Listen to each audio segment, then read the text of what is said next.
Cuando Samuel Mackenzie llegó aquella temporada a las montañas Sawtooth, todos los traperos que lo conocían pensaron que finalmente había perdido el juicio.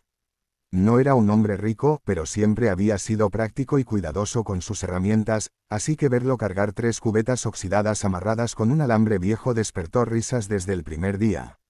Los demás presumían sus estufas de hierro fundido, brillantes y pesadas, recién compradas con los pocos dólares que juntaban después de semanas de trabajo duro.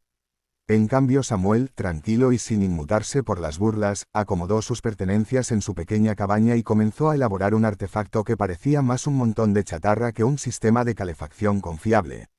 Pero él no estaba improvisando, llevaba años observando cómo se comportaba el fuego, cómo respiraba, cómo moría, y cómo el aire que lo rodeaba podía convertirlo en un aliado fiel o en un enemigo hambriento de leña. Al principio, los demás solo se reían cada vez que lo veían salir al río a escoger piedras. Creían que se había obsesionado con algún método inútil que había leído en un periódico viejo o escuchado de algún minero borracho. Pero Samuel examinaba cada piedra, comprobaba su densidad y cómo retenía el calor cuando el sol las golpeaba. Sabía que la masa térmica era más importante que cualquier hierro caro, porque había aprendido que el fuego no solo se trata de arder intensamente, sino de aprovechar cada calada de energía que produce antes de desvanecerse. Cuando por fin encontró las adecuadas, las acomodó alrededor de su diseño, formando una especie de cámara envolvente que a simple vista no tenía ningún sentido para quienes lo observaban. Las cubetas oxidadas eran aún más motivo de burla. Unos decían que intentarían derretirse. Otros juraban que aquello se caería a pedazos con la primera llama fuerte. Pero lo que nadie sabía es que Samuel había elegido esas cubetas porque el metal delgado calentaba rápido, permitiendo que la combustión empezara suave y sin desperdicio. Luego, el calor se transfería gradualmente a las piedras, que actuaban como una reserva térmica constante. También perforó pequeñas aberturas calculadas para dejar entrar justo la cantidad de aire necesaria, nada excesivo. Conocía el efecto de la combustión de arriba hacia abajo, un método que muy pocos traperos conocían, donde la leña no se encendía toda al mismo tiempo, sino que el fuego descendía lentamente, consumiendo gases inflamables que en otras estufas se perdían sin ser aprovechados. Los primeros días del otoño fueron tranquilos, pero las noches ya traían el anuncio del invierno. Los hombres regresaban rendidos después de revisar trampas, trozar leña y cargar pieles. Cada uno se refugiaba en su cabaña para encender sus estufas pesadas que consumían tronco tras tronco sin descanso. Mientras tanto, Samuel trabajaba en silencio dentro de la suya, ajustando la altura de las cubetas, apretando las uniones, probando cómo fluía el aire cuando abría o cerraba el ducto improvisado que había hecho con una lámina doblada. Lo observaban desde la distancia con ese tono de lástima disfrazado de burla que se tiene hacia quien parece perdido en un proyecto inútil. Una noche, cuando el viento soplaba con la violencia típica de las montañas, un grupo de traperos escuchó un sonido metálico proveniente de la cabaña de Samuel y dieron por hecho que su invento había colapsado. Entre risas apostaron a qué hora saldría pidiendo refugio o prestado un poco de leña para no congelarse. Pero nadie vio una chispa, ni humo extraño saliendo por la chimenea. Al contrario, la cabaña de Samuel permaneció silenciosa, sin señales de desastre. Al amanecer, cuando salió con la misma calma de siempre, un par de hombres se sorprendieron de que no mostrara signos de frío ni cansancio. Se veía descansado, con las manos calientes y el rostro relajado, algo casi imposible en noches tan duras. Lo que había sucedido dentro de su cabaña era lo que él esperaba desde un principio. Encendió su estufa improvisada con un método preciso, colocó la leña de arriba hacia abajo, con las piezas más delgadas arriba y las gruesas abajo. Encendió la parte superior, permitiendo que el fuego bajara lentamente mientras consumía los gases que subían desde las piezas más grandes. El aire entraba a través de una abertura estrecha que él había calibrado después de varias pruebas. La combustión era lenta, pareja, casi silenciosa. En lugar de ese rugido fuerte de otras estufas, el fuego de Samuel parecía respirar con lentitud.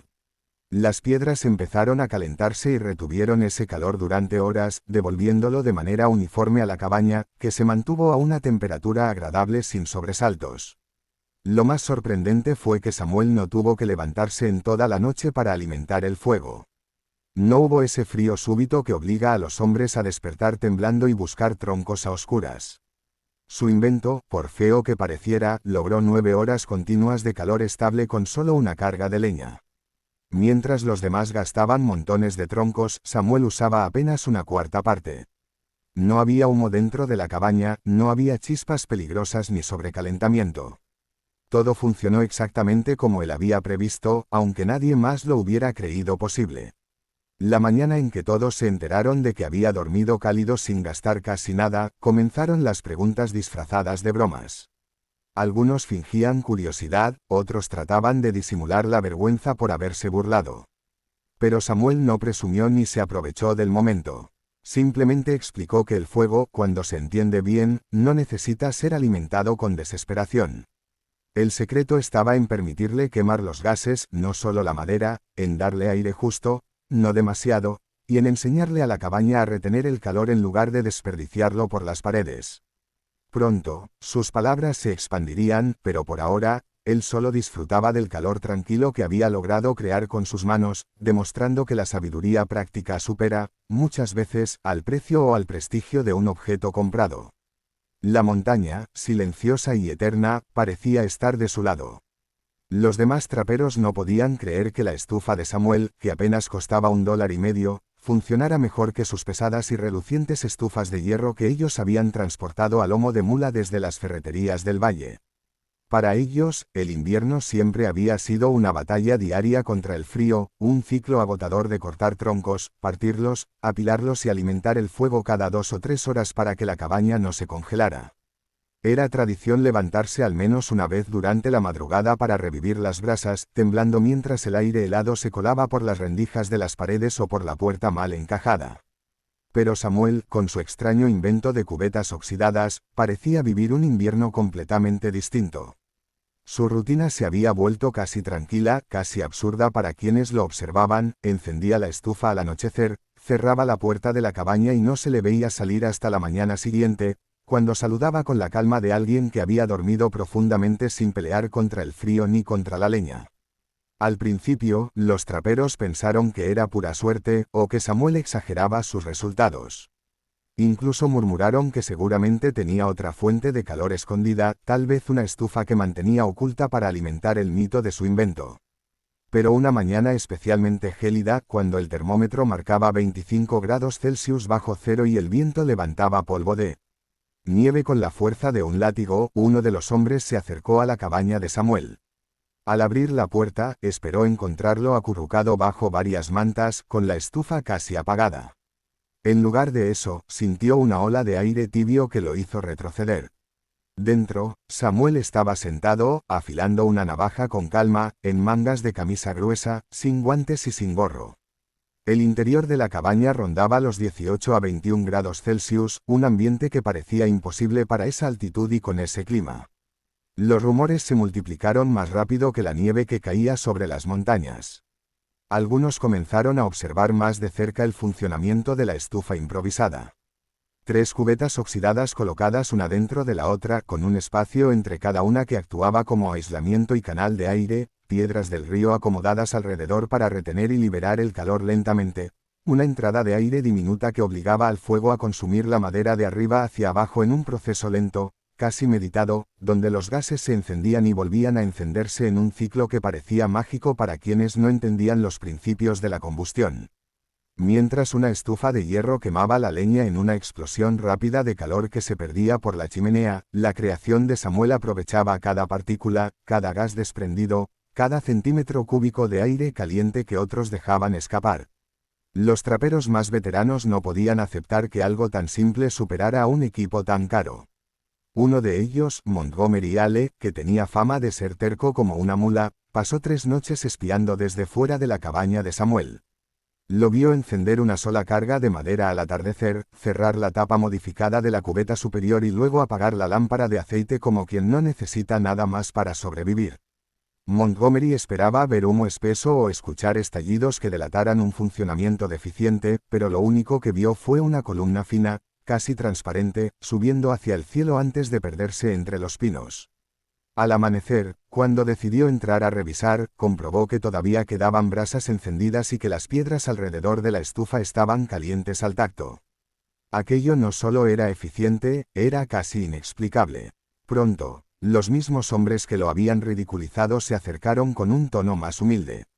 Querían saber cómo había ensamblado las cubetas, cómo controlaba la entrada de aire, cómo lograba que el fuego ardiera tan lentamente sin apagarse. Samuel, lejos de guardar su secreto, explicó pacientemente cada detalle. Les mostró cómo debía colocarse la leña verticalmente, cómo las pequeñas rendijas laterales permitían que los gases se volvieran a quemar, cómo el doble y triple espacio entre las cubetas mantenía la temperatura interna estable sin permitir que el calor escapara con rapidez. Incluso les enseñó a seleccionar las piedras correctas del río, aquellas capaces de absorber calor sin fracturarse. La idea empezó a reproducirse por toda la cordillera. Algunos improvisaron sus estufas con latas más pequeñas, otros usaron barriles viejos en lugar de cubetas, y otros siguieron las instrucciones casi al pie de la letra. En cuestión de semanas, cada valle, cada cabaña y cada campamento remoto hablaba del invento de Samuel. Las mulas cargaban menos leña, los hombres dormían noches completas sin despertarse tiritando, y por primera vez en mucho tiempo, la vida en las montañas Sawtooth parecía un poco menos cruel. Con el paso del invierno, la reputación de Samuel creció hasta llegar a los pueblos más alejados.